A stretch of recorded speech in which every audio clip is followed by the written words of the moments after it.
Tim, I find an absolute fiction the idea that the president owes $300 million to Deutsche Bank. What does his January 21st or his February 21st look like financially? Well, he does have a lot of short-term debt coming due, Tom. He's got over $1 billion of debt on assets that are worth between, well, at least pre-pandemic, they were worth between $2.7 billion and $3 billion. And about a little bit north of 400 million of that is short-term stuff that he's going to have to pay down. I think, there's been a lot of, is Donald Trump going broke? No, he's not going broke. Is Donald Trump going to lose everything he has? No. Does Donald Trump face a potential cash squeeze that's going to force a fire sale and that's going to have to force him to peel off some of the things he values the most? Absolutely, that could happen. And I think he's going to find himself now out of the White House at the mercy of financiers and other business partners who no longer have to play patty cake with him because he's no longer president.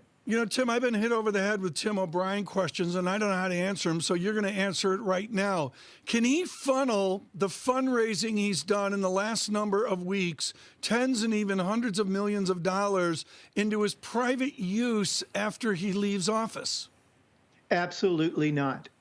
It would be illegal, and there would be a crackdown immediately. He raised about more than $200 million between Election Day and the present, perpetuating this farce that there was an election fraud, and he sent emails to his supporters for small donations that turned into a cash cow.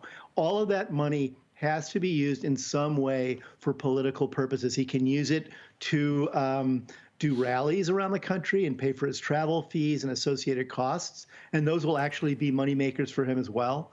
But he can't use it expressly to pay down debt or to deal with parts of his real estate and travel and leisure holdings. Tim, how many people believe the election was rigged? And actually, how do you mend that divide? Well, I think clearly tens of millions of Republican voters believe it was rigged, Francine. 74 million people voted for Donald Trump. That number is thrown around a lot. You have to remember in U.S. elections, in every election going back to about 1920, except for 2 elections involving Franklin Roosevelt and 1 involving Ronald Reagan, the Republican-Democratic divide was firm with a narrow middle. This has never been a country where the votes have swung one way or the other very strongly. People identify with their party, they vote accordingly, and they're willing to forgive a lot of stuff. The issue is what happens in the middle here going forward. And that's going to be the battle, I think, for the Republican Party. That's why you see institutionalists like Mitch McConnell at war essentially with flamethrowers like Jim Jordan and Matt Gaetz. Tim, I'm not sure this is, a simplistic question, but actually, when you look at the images, and they're forever in our minds, of January 6th, with the riots of yesterday, a lot of the National Guard sleeping on the floors after an overnight to try and protect the Capitol. What were we watching? What does it mean for American democracy going forward? Well, let's put this in historical context. The Capitol building had a significant breach for the first time since the War of 1812. You had military and National Guard in the Capitol for the first time since the Civil War. You had a Confederate flag in the Capitol for the first time since the Civil War. And the violence that we saw, I don't think, is a one-off. The notion that Donald Trump has been perpetuating that he's against violence, he's surprised this happened.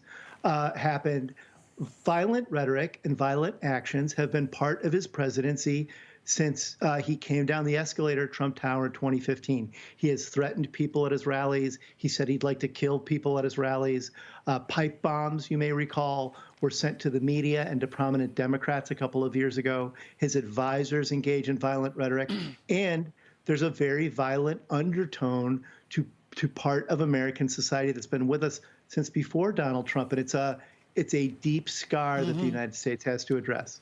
Tim O'Brien, overnight, Speaker Pelosi put out a blistering note speaking to select Republicans who are aggressively breaching security protocols at the Capitol and also providing abuse to Capitol Hill police. The statistic, folks, is $5,000 and $10,000 fines. Do you have an optimism that the moderates of both parties can rein in the excesses of Trump overt verbal and physical outrage? Well, I don't know, Tom. It's certainly emblematic. You know, the issue of whether or not people want to go through a magnetometer in Congress is, to me, parallel to whether or not average folks will wear masks to fend off the coronavirus. This part of the American psyche and character of "don't tread on me." Anything the government does well, is an let's go infringement. there. Wait, stop, Tim. You nailed it. You absolutely nailed it. What is the symbolism and shelf life of "don't tread on me"? It is historic and long. You know, our history, this idea of, manifest destiny. The United American settlers settled the West. Individualism won out. It's this myth Americans tell themselves about their character, when in fact the American economy, American government, and American communities have always been about robust public-private partnerships in which the government plays a constructive role. We rely on the government to build roads and defend the country and build schools and fire departments and police stations. It's bizarre and actually harmful when people won't do the small things like wear masks or go through a gun screen for the safety of the community around them. And it's petty and small and damaging.